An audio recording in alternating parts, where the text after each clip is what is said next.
welcome. This is Always Acting Up. My name is Caslin, and this is the podcast where I'm going to be sharing all of my personal journeys and stories as an actress in the entertainment industry.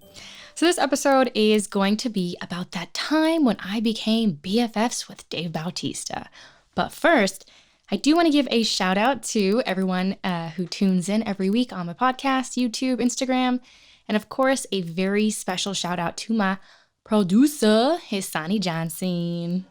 So for this story, I kind of had to give you a little bit of info as to how in the world this started. I was working on a feature film here in Las Vegas, and it just happened to be with a crew that I have worked with before. So I can't remember actually if I had wrapped for the day or if I had wrapped production for me in between maybe that scene. But we were talking with some of the crew, and somebody was like, one of the production teams, I actually think he was the location manager, which would probably make sense since he had a little bit of this insider info.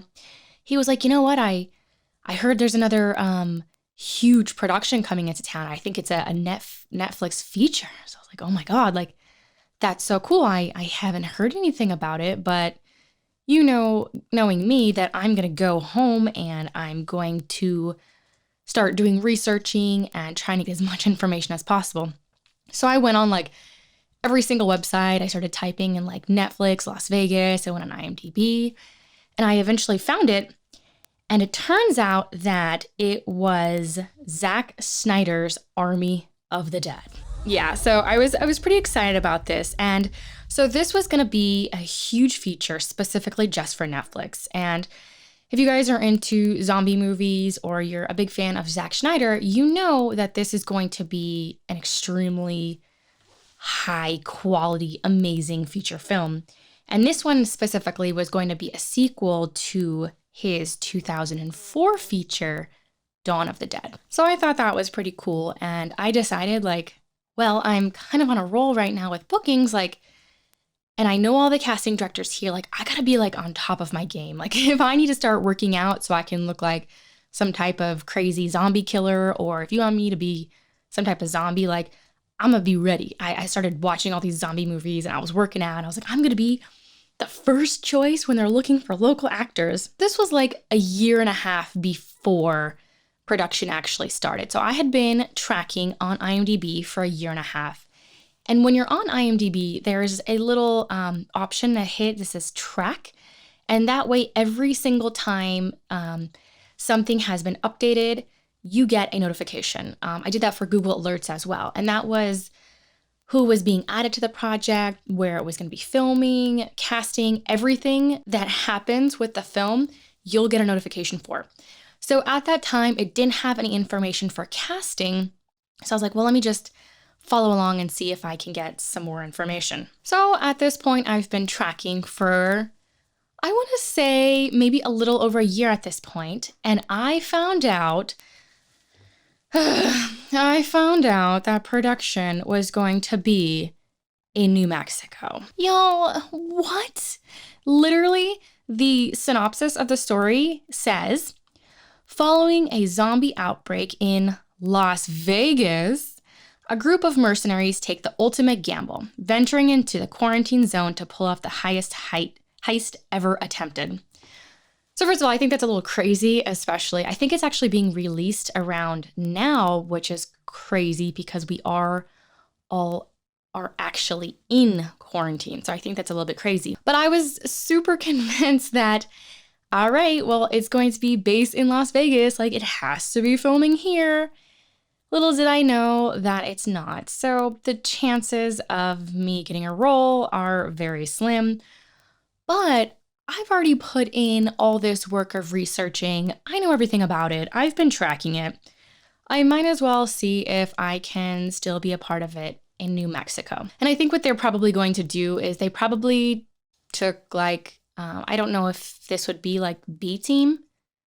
You'll help me out with this. I don't know the correct terminology for this, but they probably took some type of production team from Army of the Dead, came to Las Vegas. They probably did some video of the Strip or maybe Red Rock area, just so it sort of looks like Las Vegas so they can throw it in the feature. But as far as I know, there wasn't any actual filming in Las Vegas. As disappointed as I was like, you know what?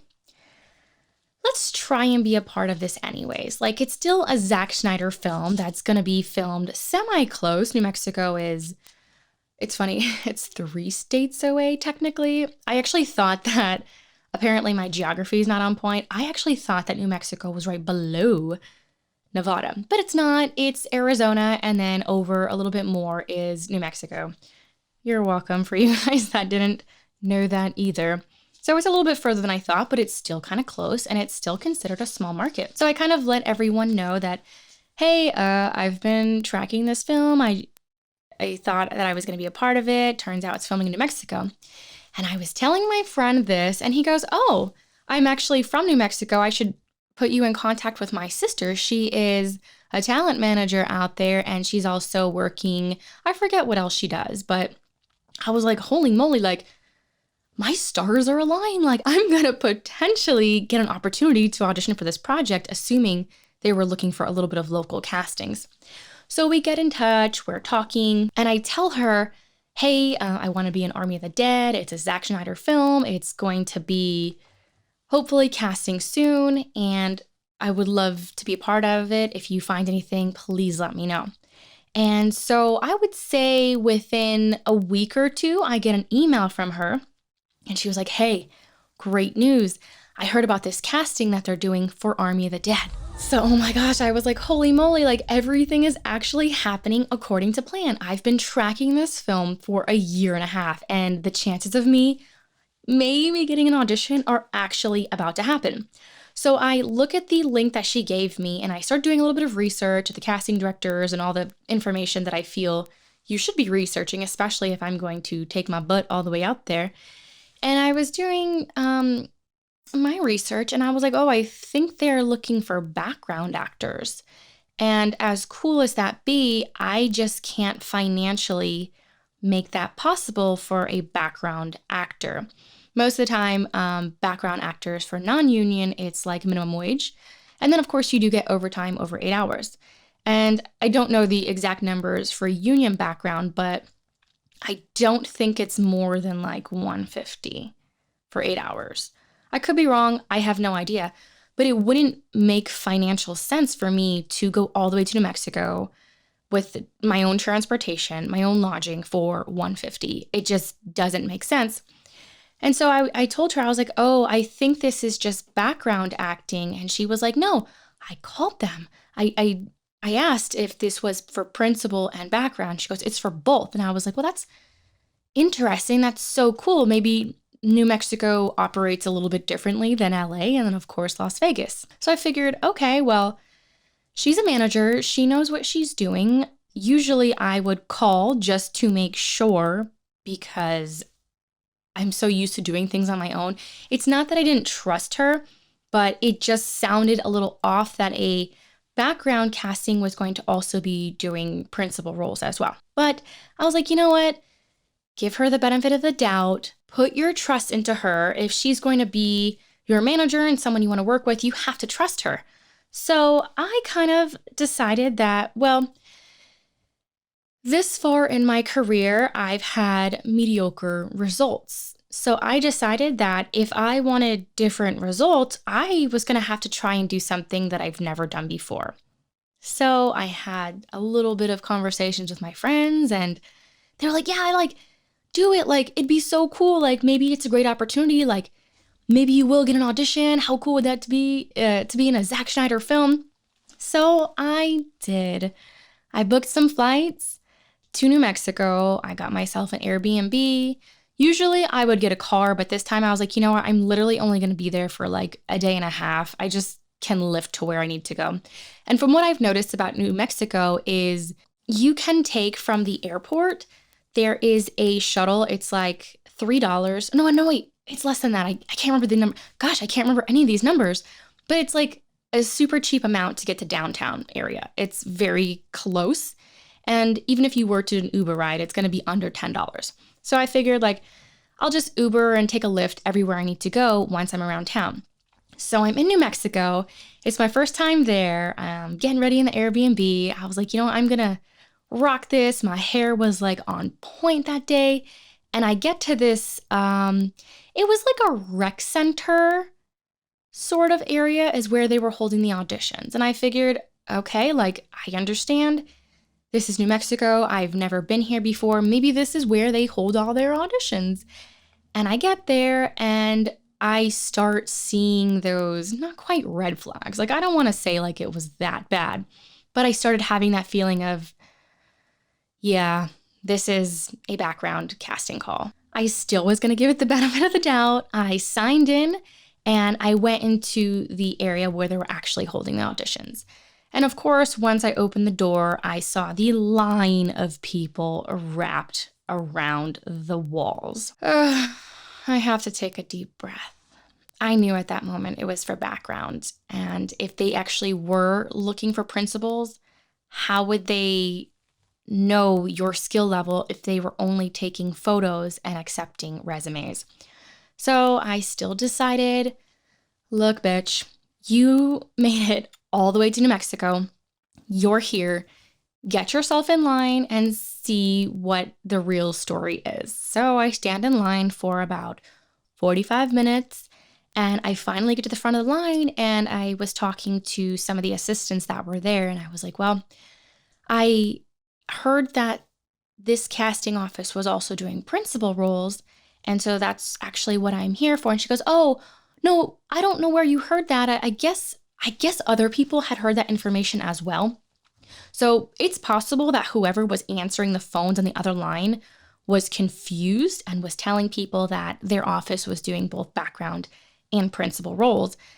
But unfortunately, that was wrong, and that was the information that I got. So she's like, no, we're not doing it, but so-and-so's office is. And I was like, oh, okay, well, I just flew all the way here from Nevada. Is there any way you can pass along my information? Obviously, like, I knew that was a stretch, but I figured I'm 2 states away. I already put in all this money. Maybe they'll put a little bit of pity on me and see if they could help me out. That's what happened. So I ended up just going with it. I dropped my headshot and resume. They took extra pictures, and that was basically it. They didn't want, any information about your skills. They didn't ask any additional questions. If you've been on set, are you union? Are you not? It was literally a background casting call. I was really upset because I had given myself a little bit extra time, and once I went through the line and I was in and out in about an hour, I was like, all right, well, I'm here in New Mexico. I've put in all this effort to get here. I had a waste of an audition. I was like, what? I can either be really upset right now and I can cry and feel bad for myself, which is honestly kind of what I wanted to do. I decided I've never been here. Let's go be a tourist for a little while. And that was kind of cool. I was able to go see, they have a really great Native American exhibit there. And that's a huge fascination for me.